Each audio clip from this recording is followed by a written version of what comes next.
It is late.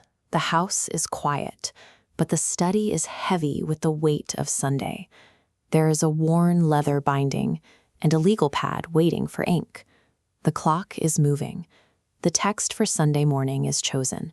You know the verses, but the sermon itself, the actual word for the hour, remains out of reach. You read the familiar passage again and again.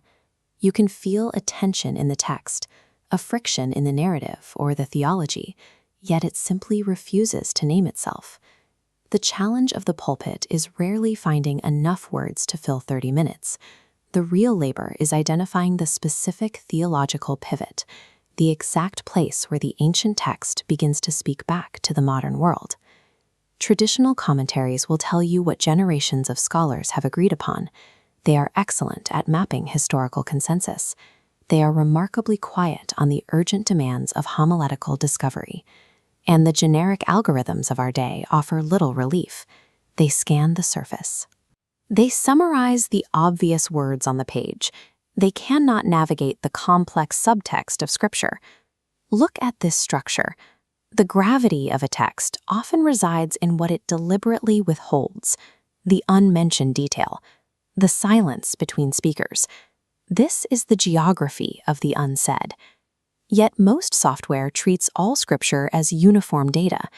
They require you to apply the exact same analytical instinct to the narrative of Jonah as you would to a complex Pauline argument.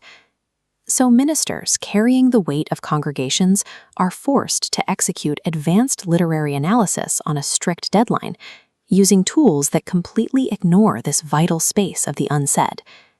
The unseen layer is a diagnostic instrument. It does not write your sermon.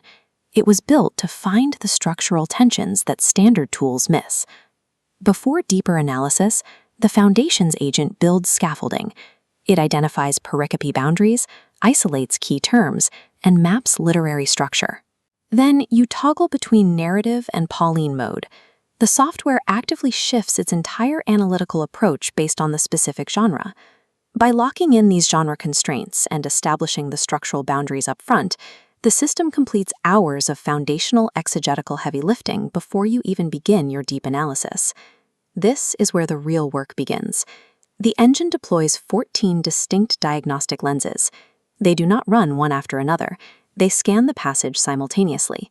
Watch these nodes activate, hunting specific tensions. One finds the conspicuous non-response, a silent character. Another isolates the unmentioned condition.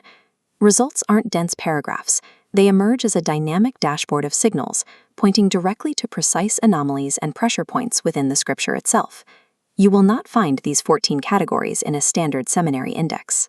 They are homiletical instruments, built deliberately by a preacher with decades of experience standing in the pulpit. The strength of this software is its capacity to map the hidden architectural layout of a passage instantly. It surfaces the exact tensions you need to build a compelling, faithful sermon. Picture a Tuesday night. You are tired. You enter Ephesians chapter 4, verses 11 through 16 into the system. The Pauline mode activates immediately.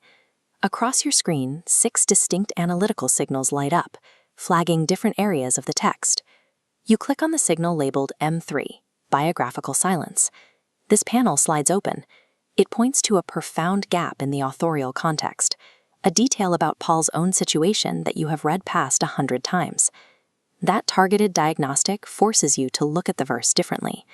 The confusion regarding the pericope clears. You can finally begin the work of construction. The software didn't write the message. It functioned as an analytical partner, surfacing the structural tension that the sermon will eventually resolve. The value here extends beyond the interface. It is rooted entirely in the underlying intellectual property, the unique taxonomy powering the entire system. This taxonomy carries authority because it was forged by a living preacher. These analytical lenses have been rigorously tested against real texts and real congregations on actual Sunday mornings. You instruct the tool to adapt its analysis to your specific homiletical framework. Whether you are preaching in a Black Baptist, evangelical, or Pentecostal tradition, the system adjusts. Unlike generic academic models or algorithmic templates, This instrument genuinely speaks the specific theological and cultural language of your distinct tradition. We return to the desk. The wait is over. The sermon finally takes shape, the ink flowing with clear, purposeful direction. This is an instrument designed to multiply the deep textual work you are already doing. It preserves your unique ministerial voice, honoring the calling you carry. There is a deep readiness a minister feels when they stand before their people, equipped with sharper insights into the scripture than time alone would have allowed. Please visit us at Uzima Amka.